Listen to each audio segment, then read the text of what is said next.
तमेव माता च पिता तमेव बन्धु सच सखा तमेव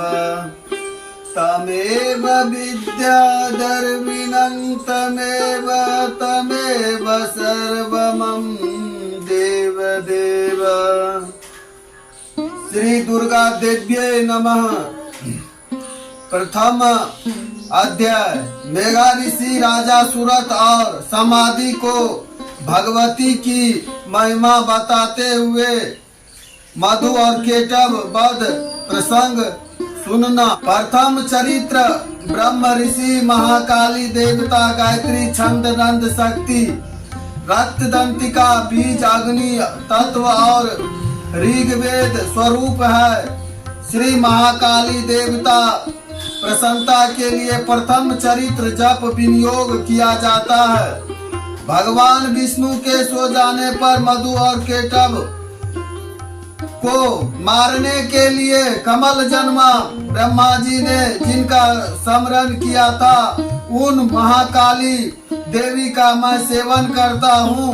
वे अपने 10 हाथों में खड्ग चक्र गदा बाण भिसुंडी परिधर शूल भिसुंडी मस्तक और शंख धारण करती है। उनके 3 नेत्र है। वे समस्त अंगों दिव्य आभूषणों विभूषित है। उनके शरीर की कांति नील कमल के समान है तथा वे 10 मुख और 10 पैर से युक्त है। मार्कंडेय जी बोले, सूर्य के पुत्र सावर्णिक जो 8वें मनु कहे जाते हैं, उनकी उत्पत्तियां की कथा विस्तार पूर्वक कहता हूँ, सुनो। सूर्य कुमार महाभाग सावर्णिक भगवती महामाया के अनुग्रह से जिस प्रकार मनमंत्र के स्वामी हुई, वही प्रसंग सुनाता हूँ। पूर्व काल की बात है। स्वरोचित मनमंत्र के सूरत नाम के एक राजा थे, जो चैत्र वंश में उत्पन्न हुए थे। उनका समस्त भूमंडल पर अधिकार था। वे प्रजा का अपने और से पुत्रों की भांति धर्म पूर्वक पालन करते थे। तो भी उस समय कौलाविंदवासी नामक क्षत्रिय उनके शत्रु हो गए। राजा सूरत दंड नीति की बड़ी प्रबल थी। उनका शत्रुओं के साथ संग्राम हुआ। यद्यपि कौलाविंदवासिनी संख्या में कम थे, तो भी राजा सूरत को युद्ध में उनसे परास्त हो गए। तब वे युद्ध भूमि से अपने नगर को लौट आए और केवल अपने ही देश के राजा होकर रहने लगे। समूची पृथ्वी से अब उनका अधिकार जाता रहा, किंतु वहां भी उन प्रबल शत्रु ने उस समय महाभाग राजा सूरत पर आक्रमण कर दिया। राजा का बल क्षीण हो चला था, इसीलिए उनके दुष्ट बलवान एवं दुरात्मा मंत्रियों ने वहां उनकी राजधानी में भी राजकीय सेना और खजानों को हथिया लिया। सूरत का प्रभुत्व नष्ट हो चुका था, इसीलिए वे शिकार खेलने के बहाने घोड़े पर सवार होकर वहां से अकेले ही एक घने जंगल में चले गए। वहां उन्होंने विप्रबल मेघा मुनि का आश्रम देखा, जहां कितने ही हिंसक जीव अपने स्वभाव की हिंसावृत्ति छोड़कर परम शांत भाव से रहते थे। मुनि के बहुत से शिष्य उस वन की शोभा बढ़ा रहे थे। वहां जाने पर मुनि ने उनका सत्कार किया और वे उन मुनि श्रेष्ठ के आश्रम पर इधर उधर विचरते हुए कुछ काल तक रहे। फिर ममता से आकर्षित होकर वहां इस प्रकार चिंता करने लगे, पूर्व काल में मेरे पूर्वजनों ने जिसका पालन किया था, वही नगर आज मुझे रहित है। पता नहीं मेरे दुराचारी मृत्युगण उसकी धर्म पूर्वक रक्षा करते हैं या नहीं। जो सदा मद की वर्षा करने वाला और सूरवीर था, वह मेरा प्रधान हाथी अब शत्रुओं के अधीन होकर न जाने किन भोग को भोगता होगा। जो लोग मेरी कृपा और धन और भोज पाने से सदा मेरे पीछे पीछे चलते थे, वे निश्चय ही अब दूसरे राजाओं का अनुसरण करते होंगे। उस अब ब्याही लोग के द्वारा सदा खर्च होते रहने के कारण अत्यंत कष्ट से जमा किया हुआ मेरा वह खजाना खाली हो जाएगा। ये तथा और भी कई बातें राजा सूरत निरंतर सोचते रहते थे। एक ही दिन उन्होंने वहां विप्रबल मेघा मुनि के आश्रम में निकट एक वैश्य देखा और उसे पूछा, भाई तुम कौन हो? यहाँ तुम्हारे आने का क्या कारण है? तुम क्यों शोकग्रस्त और अनमने से दिखाई देते हो? राजा सूरत का ये प्रेम पूर्वक कहा हुआ वचन सुनकर वैश्य विनती भाव से उन्होंने प्रणाम करके कहा। वैश्य बोला, राजन, मैं धनियों के कुल में उत्पन्न एक वैश्य हूँ। मेरा नाम समाधि है। मेरे दुष्ट स्त्री पुत्र धन के लोभ से मुझे घर से बाहर निकाल दिया है। मैं इस समय धन, स्त्री और पुत्रों से वंचित हूँ। मेरे विश्वसनीय बंधुओं ने मेरा ही धन लेकर मुझे दूर कर दिया है। इसीलिए दुखी होकर मैं वन में चला आया हूँ। यहाँ रहकर मैं इस बात को नहीं जानता कि मेरे पुत्रों की, स्त्रियों की और स्वजनों की कुशल है या नहीं। इस समय घर में वे कुशल से रहते हैं अथवा उन्होंने कोई कष्ट है। वे मेरे पुत्र कैसे हैं? क्या वे सदाचारी है अथवा दुराचारी हो गए हैं? राजा ने पूछा, जिन लोभी स्त्री पुत्र आदि धन के कारण तुम्हारे घर से निकाल दिया, उसके प्रति तुम्हारे चित्त में इतना स्नेह बंधन क्यों है? वैश्य बोले, आप मेरे विषय में जैसी बातें करते हैं वह सब ठीक है, किंतु क्या करूं, मेरा मन निष्ठुरता नहीं धारण करता। जिन्होंने धन के लोभ में पकड़कर पिता के प्रति स्नेह, पति के प्रति प्रेम तथा आत्मजन के प्रति अनुराग से तिलांजलि दे मुझे घर से निकाल दिया है, उन्होंने उनके ही प्रति मेरे हृदय में इतना स्नेह है। महामते, गुणहीन बंधु के प्रति भी जो मेरा चित्त इस प्रकार प्रेम मगन हो रहा है, यह क्या है? इस बात को मैं जानकर भी नहीं जान पाता। उनके लिए मैं लंबी सांसें ले रहा हूँ और मेरा हृदय अत्यंत दुखित हो रहा है। उन लोगों में प्रेम का सर्वथा अभाव है, तो भी उनके प्रति जो मेरा मन निष्ठुर नहीं हो पाता, इसके लिए क्या करूं? मार्कंडे जी कहते हैं, ब्रह्मन तदंतर राजाओं में श्रेष्ठ श्री महालक्ष्मी, श्री महासरस्वती, श्री महामहिषासुरमर्दनी, शैलपुत्री, ब्रह्मचारिणी, चंद्र घंटा, कुष्मांडा, सकंद माता, कात्यायनी, महागौरी, सिद्धिदात्री, इन नौ देवी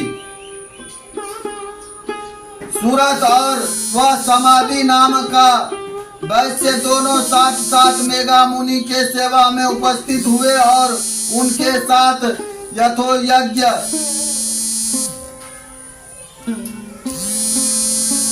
उपस्थित हुए और उनके साथ यथा योग्य न्याय पूर्वक विनय पूर्वक वार्ता करके बैठे। तत्पश्चात वैश्य और राजा ने कुछ वार्तालाप आरंभ किया। राजा ने कहा, भगवान, मैं आपसे एक बात पूछना चाहता हूँ, उसे बताइए। मेरा चित्त अपने अधीन न होने के कारण वह बात मेरे मन को बहुत दुखी देती है। जो राज मेरे हाथ से चला गया है उसमें और उसके संपूर्ण अंगों में मेरी ममता बनी हुई है। मुनि श्रेष्ठ, यह जानते हुए भी कि वह अब मेरा नहीं है, अज्ञानी की भांति मुझे उसके लिए दुखी होता है क्या है। इधर यह वैश्य भी घर से अपमानित होकर आया है। इसके पुत्र, स्त्री और भृत्यों ने इसे छोड़ दिया है। स्वजनों ने भी इसका परित्याग कर दिया है, तो भी यह उनके प्रति अत्यंत हार्दिक स्नेह रखता है। इस प्रकार यह तथा मैं दोनों ही बहुत दुखी है। जिससे प्रत्यक्ष दोष देखा गया है उस विषय के लिए भी हमारे मन में ममता जनित आक्रोश पैदा हो रहा है। महाभाग, हम दोनों समझदार हैं तो भी हम में जो मोह पैदा हुआ है यह क्या है। विवेक शून्य पुरुष की भांति मुझसे और इसमें भी यह मूढ़ प्रत्यक्ष दिखाई देता है। ऋषि बोला, महाभाग, विषय मार्ग का ज्ञान सब जीवों को है। इस प्रकार विषय की सेवा के लिए अलग अलग है। कुछ प्राणी दिन में नहीं देखते और दूसरे रात में नहीं देखते, तथा कुछ जीव ऐसे हैं जो दिन और रात्रि में भी बराबर देखते हैं। यह ठीक है कि मनुष्य समझदार होते हैं, किंतु केवल वे ही ऐसे नहीं होते। पशु, पक्षी और मृग आदि प्राणी समझदार होते हैं। मनुष्यों की समझ भी वैसी ही होती है जैसे उन मृग और पक्षियों की होती है, तथा जैसे मनुष्य की होती है वैसे ही उन मृग, पक्षी आदि होती है। यह तथा अन्य बातें भी प्रायः दोनों में समान ही है। समझ होने पर भी इन पक्षियों को तो देखो, ये स्वयं भूखे पीड़ित होते हुए भी वो बस बच्चे की चोंच में कितने ही चावल अनेक दाने डाल रहे हैं। नरश्रेष्ठ, क्या तुम नहीं देखते कि ये मनुष्य समझदार होते हुए भी लोग बस अपने किए हुए उपकार का बदला पाने के लिए पुत्र की अभिलाषा करते हैं। यद्यपि उन सबसे समझ की भी कमी नहीं है, तथापि वे सांसारिक स्थिति, जन्म मरण की परंपरा बनाए रखने वाले भगवती महामाया के प्रभाव द्वारा ममतामय भंवर से युक्त मोह के ग्रह से कर्तव्य में दिखाए गए हैं। इसीलिए इसमें आश्चर्य नहीं करना चाहिए। जगदीश्वर भगवान विष्णु की योग निद्रा रूपा जो भगवती महामाया है, उनसे यह जगत मोहित हो रहा है। वे भगवती महामाया देवी ज्ञानियों के भी चित्त को बलपूर्वक खींचकर मोह में डाल देती है। वे ही इस संपूर्ण चराचर जगत की सृष्टि करती है, तथा वे ही प्रसन्न होने पर मनुष्यों को मुक्ति के लिए वरदान देती है। वे ही परा विधा संसार बंधन और मोक्ष की हेमभूता सनातनी देवी तथा संपूर्ण ईश्वरी की भी अधिष्ठरी है। मोक्ष हेतु भूता सनातनी तथा संपूर्ण ईश्वरी की अधीश्वरी है। राजा ने पूछा, भगवान जिन्हें आप महामाया कहते हैं वे देवी कौन है? ब्राह्मण, उनका अभिभाव कैसा हुआ तथा उनके चरित्र कौन कौन है? ब्रह्मवेताओं में ओम श्रेष्ठ महर्षि उन देवी का जैसा प्रभाव हो, जैसा स्वरूप हो और जिस प्रकार प्रादुर्भाव हुआ हो वह सब मैं आपके मुख से सुनना चाहता हूँ। ऋषि बोले, राजन, वास्तव में तो वे देवी नित्य स्वरूपा ही है। संपूर्ण जगत उन्हीं का रूप है तथा उन्होंने समस्त विश्व को व्याप्त कर रखा है। तथापि उनका प्रकट उनके प्रकाश से होता है, वह मुझसे सुनो। यद्यपि वे नित्य और अजन्मा है, तथापि जब देवताओं का कार्य सिद्ध करने के लिए प्रकट होती है उस समय लोक में उत्पन्न हुई कहलाती है। कल्प के अंत में जब संपूर्ण जगत एक आवरण निगम हो रहा था और उसके प्रभाव भगवान विष्णु शेषनाग की सैया बिछाकर योग निद्रा का आश्रय ले सो रहे थे, उस समय उनके कानों के मैल से दो भयंकर असुर उत्पन्न हुए जो मधु और केटव के नाम से विख्यात थे। वे दोनों ब्रह्मा जी का वध करने को तैयार हो गए थे।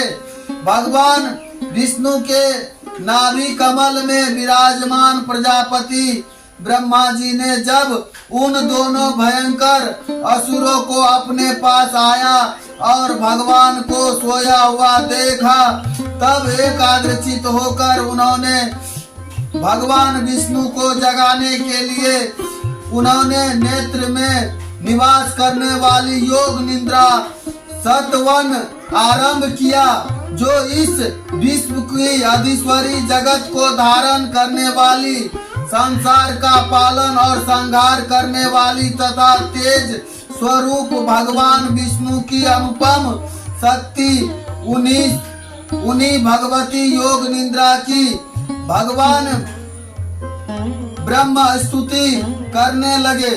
ब्रह्मा जी ने कहा, देवी तुम ही स्वाहा, तुम ही स्वधा और तुम ही वष्ट कारक हो।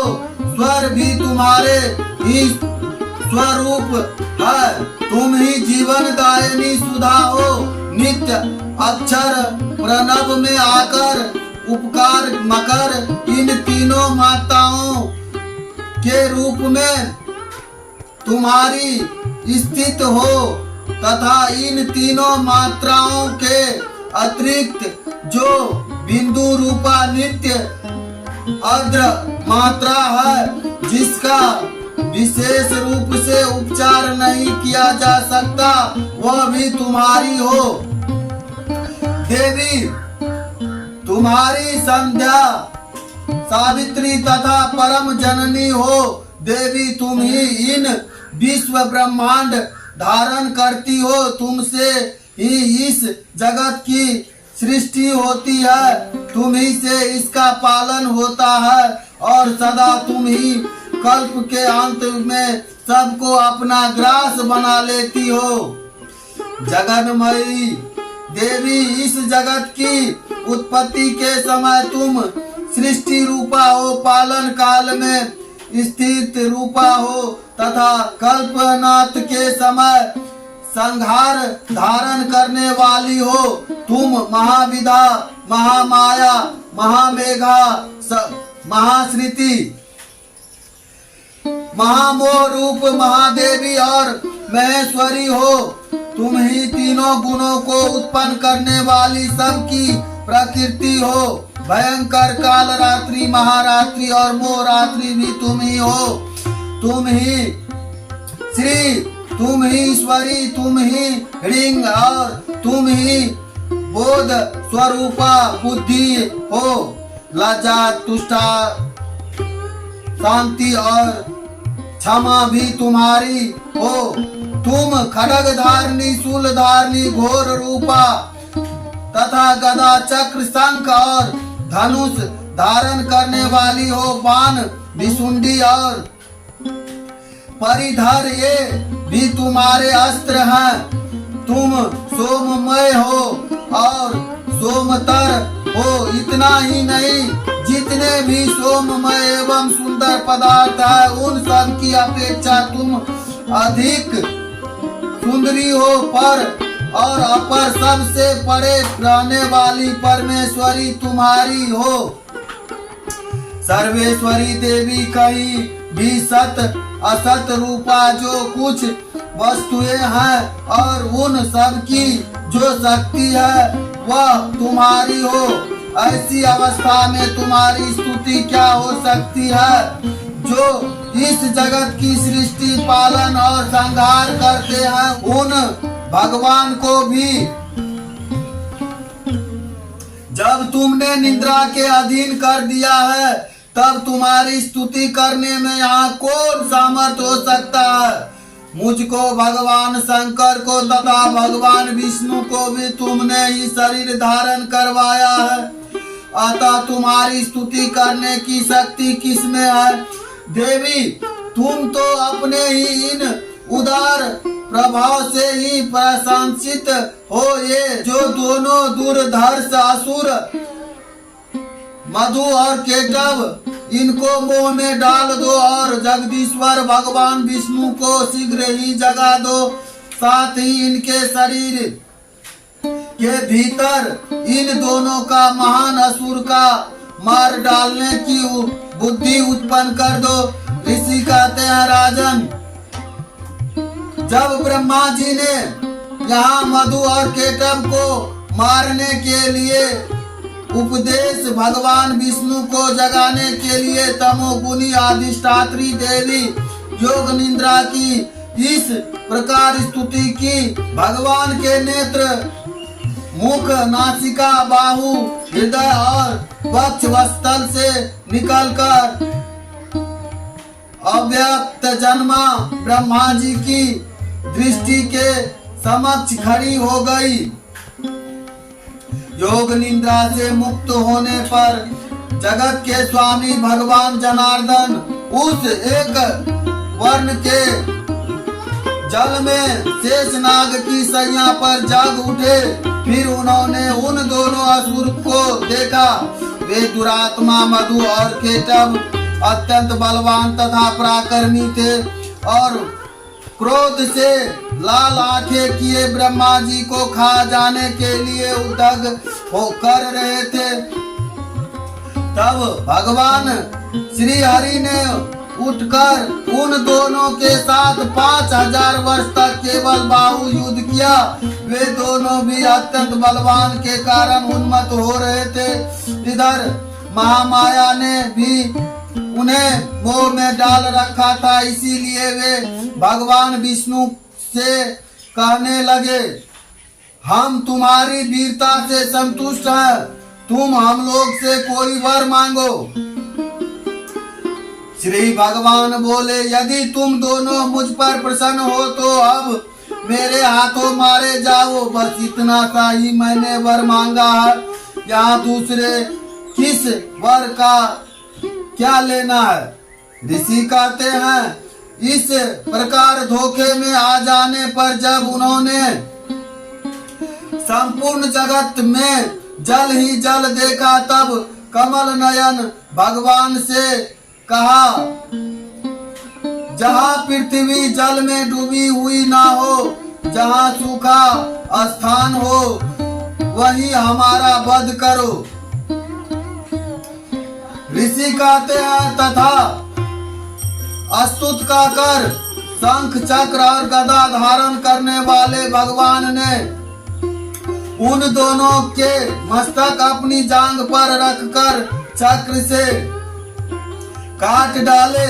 इस प्रकार ये देवी महामाया ब्रह्मा की स्तुति करने पर स्वयं प्रकट हुई थी अब पुनः तुमसे उनके प्रभाव का वर्णन करता हूँ, सुनो। इस प्रकार श्री मार्कंडेय पुराण सावर्णिक मनमंत्र के कथा अंतर्गत देवी महात्मा मधु केटव वध नामक पहला अध्याय पूरा हुआ।